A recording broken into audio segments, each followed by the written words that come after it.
Well, in this narration, we now get to a point where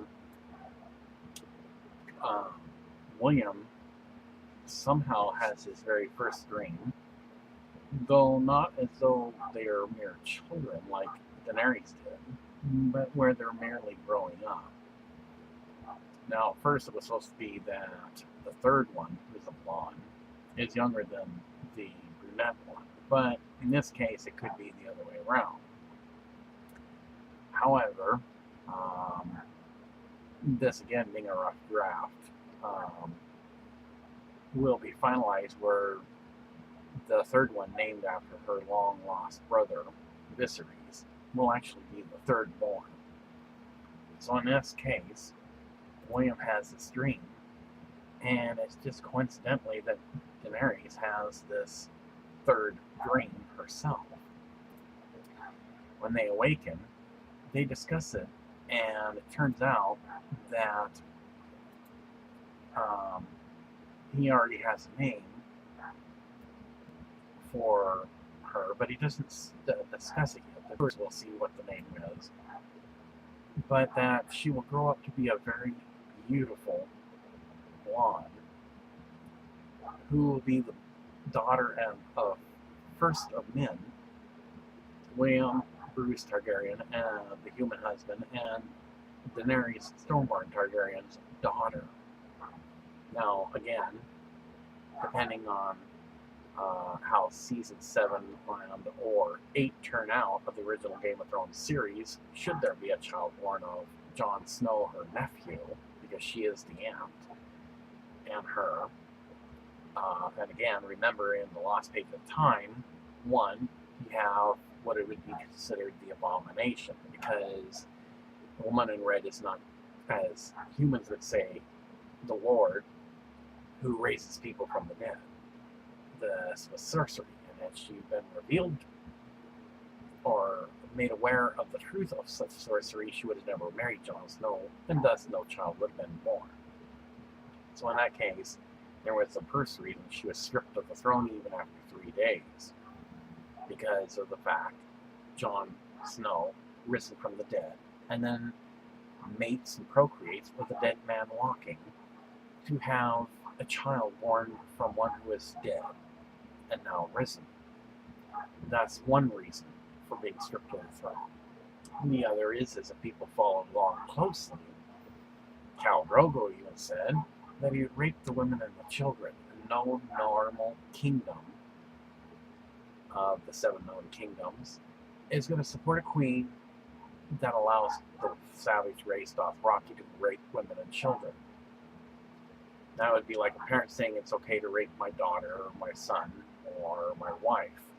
Nobody, even in the medieval time period, would have put up with that. And therefore is another reason she was stripped of the throne.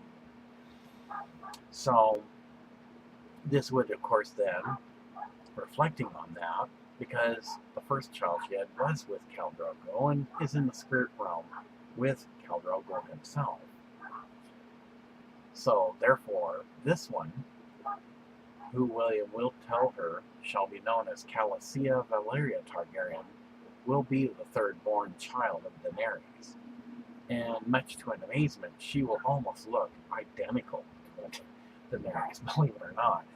And we'll even throw William for a loop. Not that he would do anything dastardly with his daughter, because, well, even though it would be commonplace in their world, he had made a decree which Daenerys approved, that no such practice would ever take place again. No father marries a daughter and vice versa. So, because for William, it would just be, not because of modesty, it would just be something he could never bring himself to do. But he will support his daughter, and as Daenerys said, when she becomes of age, because he's human, he would not have rightful claim to the throne, and therefore he would step down and only be like that of an advisor to her, because he was married to her mother. When her spirit flame goes out, she goes to join Khal Drogo in the spirit realm. And so she will be the new mother of dragons. As the dream progresses, then there is this one. And again, because it's uncertain how he will look when he is the newborn, he would actually be the third, but for sake of an argument right now, we'll just say that William Viserys Targaryen becomes the second. And again, he has the bright blonde hair. He's also a serious one at business. He doesn't say much words, and has always been the quiet one, like the son of Tyrion and his wife, Marcella. And they seem to get along together and become the best of friends. Now, the other one, which William occasionally gets in trouble for making little wisecracks like, oh, it's the little Drogo.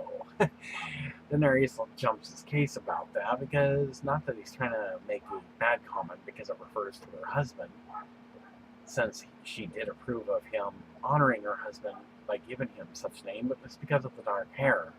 Yet, he almost bears distinctive eyebrows like that of Daenerys. And he seems to be, though he doesn't look like it, the real muscular one. There's a couple of passages in the film where, as he grows up to be a bit bigger kid, that sometimes he'll tackle Tyrion while Tyrion's singing. Poor Tyrion gets tackled to the floor. Not that he tries to intentionally harm Tyrion, but it takes Tyrion by surprise, and Tyrion even sees that he's going to be probably the great warrior when he grows up. So he's actually, though it says third in line of men, son of William Bruce and Daenerys Targaryen, Drogo Rhaegar Targaryen would be the second born, but for the sake of argument again, because this is the only picture I can find, is shown here as the third. So, because this is a rough draft production, this is still kind of up in the air as this will turn out. So, in which case then, after they compare notes of their dreams, they find it quite amazing that they're having the same dreams now. As time progresses, Daenerys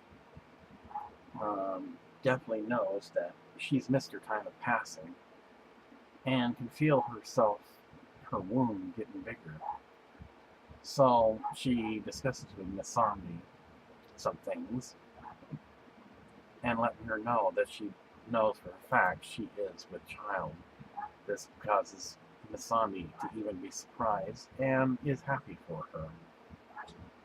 Though many warnings had been made back in the motion picture about possible birth defects, Khaleesi made it loud and clear that even if that were true, she would not discard the child. And so, whatever happens, the child will be kept, though such birth defects would probably keep the child from having the throne. In any case, then as she announces this to William, of course, poor dumb human, has to do something naughty, and he starts getting a little promiscuous in the hallway.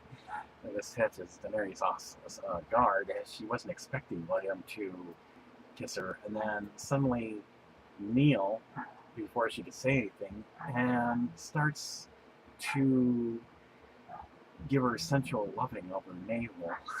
She finds it delightful, but knows this is not the appropriate place to be doing such things, and she has to scold William and tells him that if he were any other man, she'd probably have his head for this. William says, okay, I will be good, and she's pretty much, without saying he's a liar, it's like, yeah, right, but at least you can try. So occasionally Daenerys does like how William pretends to be naughty and he's not supposed to, but then kind of sees that it's because William's delighted that he's going to soon be a father of a half-human, half-Targaryen child. This causes her much stimulation and arousal. If she wasn't on queenly duty, she probably would have ravaged him in the chambers for this, but she knows she has to take care of business. So, kind of shrugging this sensation that he just gave her off as best she can, continues doing whatever it is that Daenerys has to do in the Pyramid Palace. In the meantime, they have a celebration coming up, and Missandei is preparing for the announcement to the kingdom by Daenerys, by at least those who are allowed to share in the banquet hall of the Pyramid Palace, so that she can announce the fact that she is about to have her first child with her human husband, William. So when the dinner banquet commences and she makes this announcement, it is suggested by her husband then to have a human experience again, which he finds interested in, called a baby shower. And he explains how it works. Since this is usually something that, according to William in his world, that human women only attend, Daenerys wondering how or what he would be doing during this time, he asked permission for him and Tyrion to get together, maybe have a few spirits. Of course, Daenerys, knowing how William gets on the brink of the world with an eyebrow raise, permits him on the understanding that he is not to get totally wasted, and looks at Tyrion like he's going to be held accountable as well. And Tyrion, of course, in his funny way, is like holds both his hands up like, hey, he's like gonna go whatever she says, and of course he's delighted too. That means they get to be buddy again, because William considers Tyrion a drinking buddy, even though Daenerys had put her foot down after purposely getting William drunk on their honeymoon to see how he reacted to this, based on something Tyrion had mentioned during the Best Man speech after the wedding. So that it then becomes the men's gathering of fatherhood party, while she has her tries this human experience called the baby shower. So, in which case then, when this party takes place, everything seems to be going well, and while they are doing this, apparently there is another question as to what's going on with the other kingdoms. Well, the Frey, as late as they may be, finally joined with the other factions for the great invasion of Essos, the way Daenerys invaded Westeros. So much is talked about between the distant cousin of the former King Lannis and the new king of the House of Frey. And then it goes back to where a priest lord, who Daenerys knows quite well, tells her it is time to have William added to the genealogical hall of records. And so once the men's gathering party for celebrating William's fatherhood, and Daenerys is trying out the human custom called baby shower, has been completed, she informs William that she had seen a priest lord of the palace, who informed her that it was time that William be added and to a genealogical hall of records. When not knowing what this is, she just merely asks William simply, "Do you trust me?" And he says, obviously says yes, and then all she says in a commanding way, "It is time." And so, without any other debate questions, he follows her down a corridor he's never been before, because usually it's blocked off or is just something that he was never allowed to go, because it also is the back area to the throne that she sits on. And as they go on the door, she shows William the genealogical record, which is like plaques with names on it, and looks like lines that connect these plaques. And it goes from ceiling almost to the floor. And it is quite the amazing thing that William's never seen before. And usually it's for immediate family members of the Targaryen household to have a get-together. Though it's never mentioned in the original Game of Thrones series, it was something that had been set up to keep track of anything that might come her way as far as a suitor or getting married. But then again, it never happened, and so she'd probably take another type of solitude other than her second chamber, which is smaller than her main one, and sitting here to do much thinking and probably planning of how to expand the House of Targaryen. She has William look at the lower part and figure out how he is to add his name in here. Because obviously, she doesn't want her children that she has with him to be known as bastards. Because that would be a black mark on her family house. William agrees to this and will do anything she commands, and she likes this about him because he's also protecting her family name.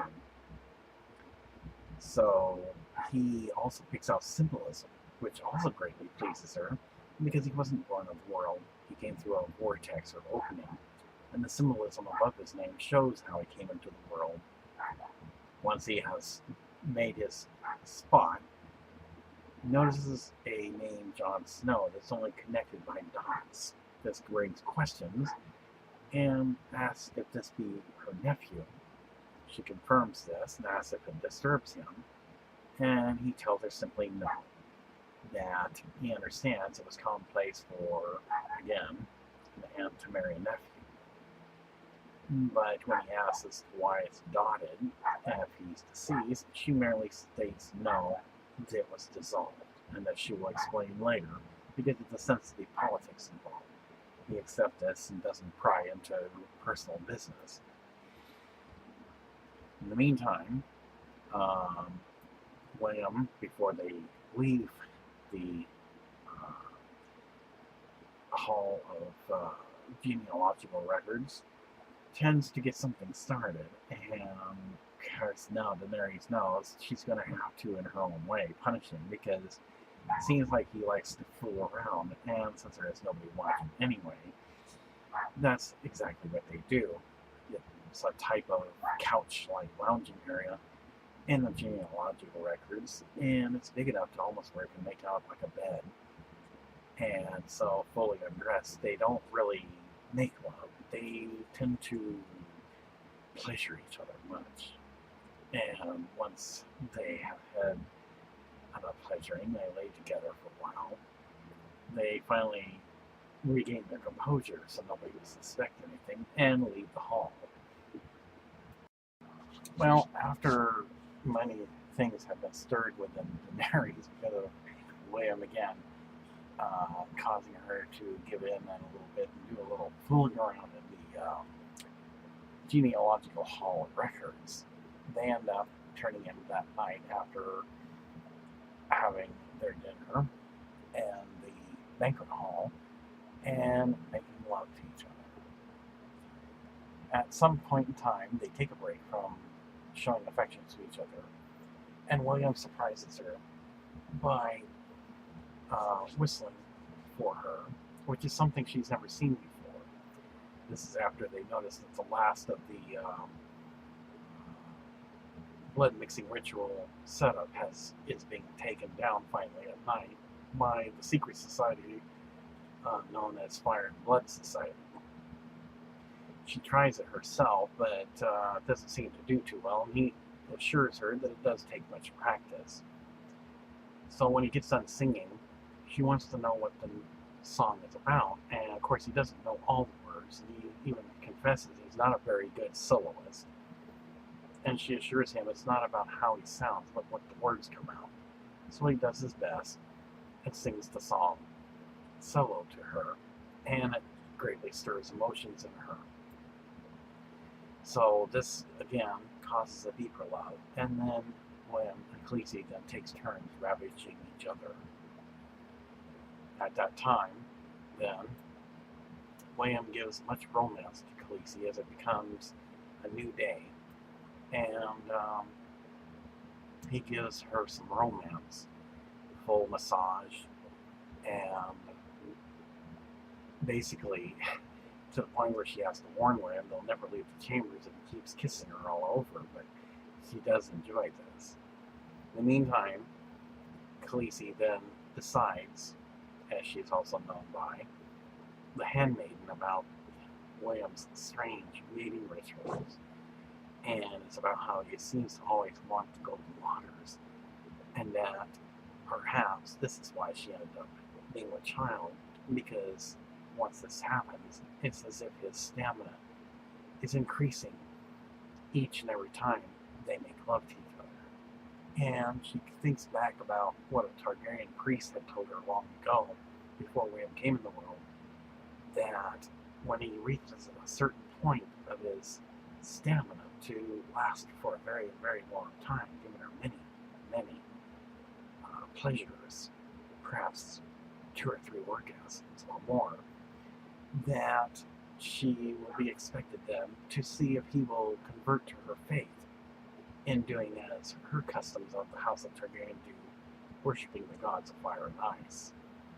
She knows that this soon will come if his stamina keeps increasing in the way it does, though she has no complaints about this. And so, after having much of a erotic discussion about this, then this concludes this part of this chapter for Game of Thrones 2, Khaleesi's Dragon Spirit.